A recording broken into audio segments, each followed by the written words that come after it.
Rabbi shrah li sadri wa yassir li amri wahlul 'uqdatam min lisani yafqahu qawli. A'udzubillahi minasyaitonir rajim. Bismillahirrahmanirrahim. Ada pertanyaan, harta apa saja yang wajib dizakati dan berapa ukuran masing-masing jenisnya? Yang pertama, emas dan perak. Telah menjadi kesepakatan bahwa emas dan perak secara umum wajib dikeluarkan zakatnya berdasarkan firman Allah. Dan orang-orang yang menyimpan emas dan perak dan tidak menafkahkannya di jalan Allah, maka beritahukan kepada mereka bahwa mereka akan mendapatkan siksa yang pedih. Pada hari dipanaskan emas perak itu dalam neraka jahanam, lalu dibakarnya dahi mereka, lambung dan punggung mereka, lalu diratakan kepada mereka, inilah harta bendamu yang kamu simpan untuk dirimu sendiri, maka rasakanlah sekarang apa yang kamu simpan. At-Taubah ayat 34-35.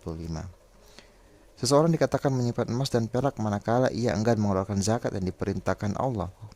Meskipun harta tersebut tampak jelas dan terlihat di permukaan bumi, namun jika ia menunaikan zakatnya maka ia tidak dikatakan menyimpan harta.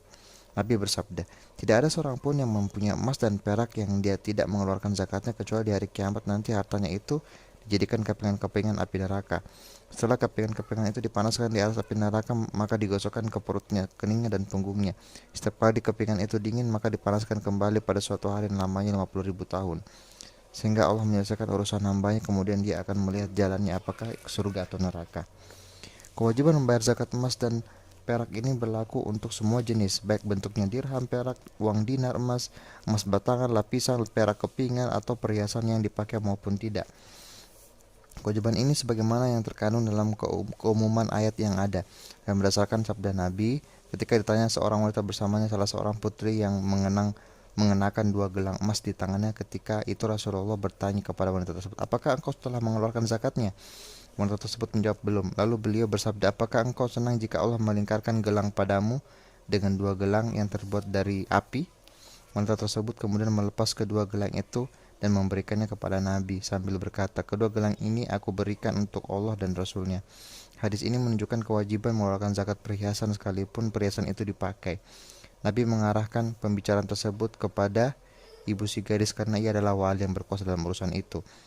Para ulama berbeda pendapat dalam masalah zakat perhiasan ini, akan tetapi pendapat yang paling kuat adalah seperti yang telah kami uraikan di atas, karena nas-nas hadis yang bersifat umum maupun khusus kesemuanya jayid. Bahkan ada yang disahihkan oleh para ulama hadis, dan sudah tentu keseluruhan nas-nas hadis dalam jadi hujjah karena hadis yang satu mendukung hadis yang lain. Ukuran wajib zakat emas dan perak adalah 1/40 atau 1 bagian dalam jumlah 40.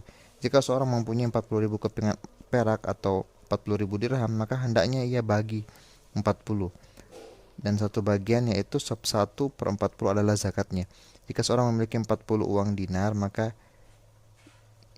yang 40 itu dibagi 40, 1 bagian dari 40 itulah zakatnya. Seperti itulah cara menghitungnya. Nisab emas adalah 85 gram, kurang lebih sama dengan di harga itu. Jika harga emas yang dimiliki mencapai jumlah tersebut, maka ia wajib membayar zakat. Jika emasnya kurang dari 85, maka dia tidak wajib mengeluarkan zakat.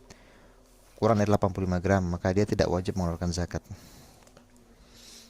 Hasil bumi berupa biji-bijian dan buah-buahan berdasarkan firman Allah. Hai orang-orang yang beriman, nafkahkanlah di jalan Allah sebagai sebagian dari hasil usahamu yang baik-baik dan sebagian dari apa yang kami keluarkan dari bumi untuk kamu. Al-Baqarah ayat 267. Pada setiap yang disiram itu air hujan zakatnya 1/10, dan pada setiap tanaman yang diairi dengan alat penyiram zakatnya 1/20. Tidaklah wajib zakat itu jika kurang dari 5 wasak. 5 wasak. Dengan demikian maka wajib mengeluarkan zakat hasil bumi seperti biji-biji dan buah-buahan, termasuk dalam biji-bijian adalah gandum, beras, jagung, dan lain-lain.